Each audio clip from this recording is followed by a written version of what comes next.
नमस्कार दोस्तों, आज मैं आपको एक ऐसी रानी की कहानी सुनाने वाला हूँ जिसने अपने ऊपर गंदी नज़र डालने वाले सुल्तान को बहुत ही भयानक सजा दी थी।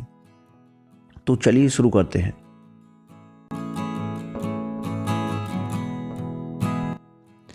बात 15वीं शताब्दी की शुरुआत की है। गुजरात के कर्णावती राज्य में, जिसको अभी अहमदाबाद के नाम से जाना जाता है, एक राजा थे जिनका नाम था राणा वीर सिंह बाघेला। इनकी रानी का नाम रुदाबाई था। अत्यंत रूपवान होने की वजह से उनको रूपबा भी कहा जाता था। इनके सौंदर्य की चर्चा दूर दूर तक फैली हुई थी। यही चर्चा सुल्तान बेगारा के कानों तक भी पहुंची। सुल्तान उनको अपने हरम में रखने का सपना देखता था।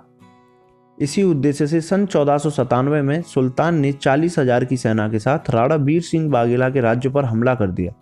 राणा वीर सिंह बाघेला के पास सैन्य बल अधिक नहीं था, परंतु उन्होंने अपने पराक्रम से सुल्तान को उसकी सेना सहित वहां से खदेड़ दिया।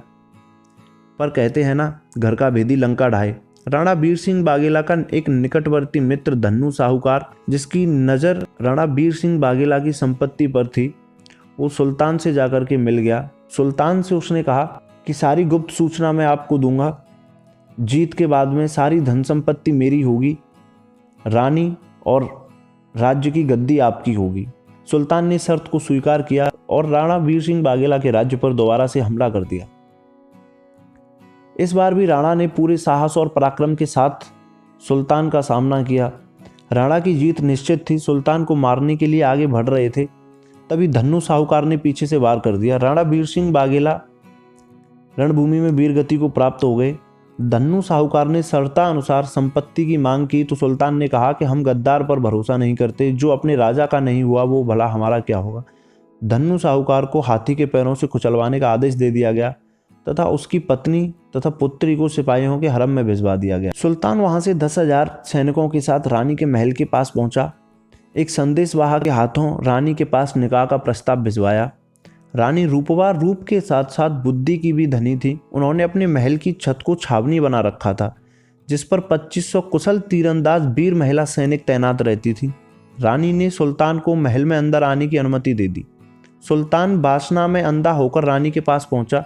रानी रूपवा ने समय न गवाते हुए उसके सीने में खंजर उतार दिया तथा रानी की वीर महिला सैनिकों ने उसकी 10,000 की सेना में से किसी को भी जिंदा वापस नहीं जाने दिया। रानी ने उस सुल्तान के सीने को चीरकर उसका दिल निकालकर कर्णावती राज्य के बीचों बीच टांग दिया तथा उसके धड़ को उसके सर से अलग करके पाटन राज्य के बीचों बीच टंगवा दिया। साथ ही चेतावनी भी दी कि यदि कोई भारतवर्ष और भारतीय नारी पर गंदी नजर डालेगा तो उसका यही हाल होगा। बाद में रानी ने राज्य को सुरक्षित हाथों में सौंपकर जल समाधि ले ली। अगर आपको इतिहास का यह पन्ना सुनकर भारतीय होने पर गर्व महसूस हुआ हो तो वीडियो को लाइक करें, कमेंट करें तथा ऐसी ही वीडियोस देखने के लिए हमारे चैनल इनक्रेडिबल इंडियन हिस्ट्री को सब्सक्राइब करें। धन्यवाद।